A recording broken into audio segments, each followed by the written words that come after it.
اور بائبل کہتی ہے کہ وہ خدا کی باتوں پر ایمان لایا اور اس نے ان پر عمل کیا، اس طرح سے وہ راست باز ٹھہرایا گیا، اسے خدا کا دوست کہا گیا اور خدا نے اسے کہا۔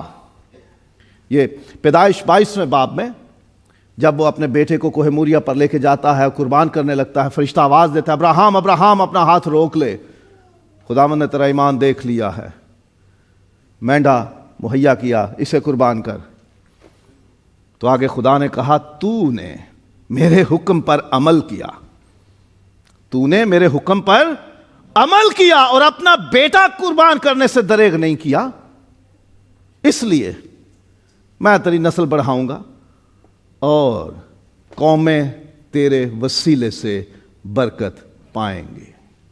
اگر وہ قربان نہ کرتا، صرف دل ہی دل میں کہتا بڑا ایمان ہے، خداوند بڑا ایمان ہے، دیکھ لے میں چھڑ کے آگا نا سب کچھ، بس اس سے آگے نہیں، بس یہی میرا فائنل ٹیسٹ تھا، نہیں، قربانیاں بہت ہیں ہر قدم پہ۔ میں ایک دریا کے پار اترا تو ایک اور دریا کا سامنا تھا مجھ کو، کئی امتحان دینے پڑے اسے، لیکن بن گیا کیا؟ برکتوں کا وسیلہ، دا چینل آف بلیسنگز۔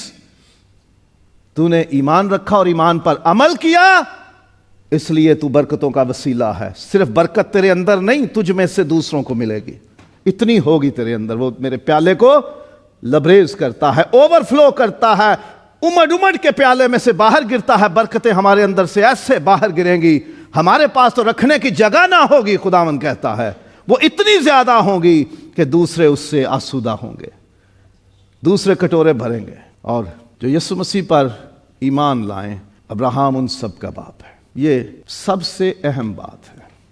بھلے کہتے پھریں لوگ کہ جی ہم جی ابراہیم کی اولاد ہیں، ہم اس کے ایمان کے حامل ہیں، لیکن جو یسوع پر ایمان لائے گا صرف وہی ابراہیم کا بیٹا یا بیٹی ہے۔ یہ ذہن میں رکھیے گا، اگر میں اور آپ خداوند یسوع مسیح پر ویسا ایمان نہیں رکھتے جیسا بائبل چاہتی ہے کہ ہم رکھیں، تو پھر ہم ابراہیم کے بیٹے اور بیٹیاں نہیں ہیں۔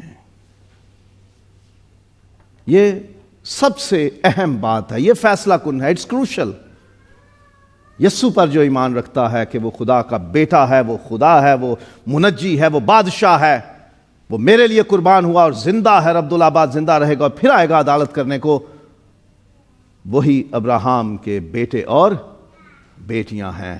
اور جو ایمان اور عمل میں ابراہیم کے بیٹے ہیں، وہی وعدوں اور برکتوں کے وارث ہیں۔ خداوند یسوع مسیح کی یہودیوں سے گفتگو ہو رہی ہے اور یسوع نے کہتا ہے کہ جب تک بیٹا تمہیں آزاد نہ کرے تم آزاد نہیں ہوتے۔ انہوں نے کہا ہم تو کسی کے غلام نہیں رہے، جھوٹ تھا یہ، وہ تو مصریوں کے غلام رہے تھے، وہ تو بابلیوں کے اور مادیوں کے اور فارسیوں کے بھی غلام رہے تھے، وہ اب رومیوں کے غلام تھے۔ وہ کہتے ہیں ہم تو غلام رہے نہیں، ہم تو آزاد ہیں۔ اس نے باپ کے بارے میں بات کی کہ میں جو اپنے باپ سے دیکھتا سنتا ہوں وہ کرتا ہوں، لیکن تم اپنے باپ کی پیروی کرتے ہو۔ انہوں نے کہا ہمارا باپ تو ابراہیم ہے۔ یسوع نے کہا اگر تمہارا باپ ابراہیم ہوتا تو تم اس کے جیسے کام کرتے، لیکن اب تم نے مجھے رد کر دیا ہے، اس لیے تم اب ابراہیم کے بیٹے نہیں ہو۔ جو یسوع کو رد کرتے، جو یسوع پر ایمان نہیں رکھتے، جو یسوع کو قبول نہیں کرتے، اس حیثیت میں جو اس کی اصل ہے تو وہ ابراہیم کے بیٹے نہیں ہیں۔ جو عمل نہیں کرتے ابراہیم کی طرح، یسوع نے کہا تم اگر ابراہیم کے سے کام کرتے تو تم اس کے بیٹے ٹھہرتے نا۔ بائبل کہتی ہے غلطیوں 3 باب اور 9 آیت، جو ایمان لے آتے ہیں وہ ابراہیم کے فرزند ہوتے ہیں اور وہی برکتوں کے وارث ہو جاتے ہیں، وہی وعدوں کے وارث ہو جاتے ہیں۔ آج ایمانداروں کے باپ کی زندگی سے، اس کے کردار سے، اس کی زندگی کے واقعات سے، اس کے ایمان اور عمل سے میں اور آپ یہ سیکھیں، خدا جو کہتا ہے اس پہ یقین رکھیں، خدا کی مرضی پہ یقین رکھیں، خدا کے منصوبے پہ یقین رکھیں، اور میرا اور آپ کا کام ہے اسے قبول کرنا اور عمل کرنا۔ جو خدا کہتا ہے وہ کرو، جو خدا چاہتا ہے چھوڑ دو وہ چھوڑ دو، جو خدا چاہتا ہے قربان کر دو وہ کر دو، کیونکہ اس کے بعد بڑی برکت ملنے والی ہے۔ بڑے وعدے ہیں جو خدا نے کر رکھے ہیں، اور ان وعدوں میں، ان عہدوں میں اور ان برکتوں میں صرف وہ شامل ہیں جو ابراہیم کے ایمان اور عمل پر کاربند ہیں، اس کو فالو کرتے ہیں۔ جیسے ابراہیم ایمان میں چلتا رہا اور عمل کرتا رہا، اگر ہم بھی اسی کی طرح ایمان رکھیں اور اس پہ عمل کریں تو ہم بھی ابراہیم کے ایمان کے اعتبار سے بیٹے اور بیٹیاں ہوں گے اور خدا کے وعدوں اور برکتوں کے وارث ہوں گے۔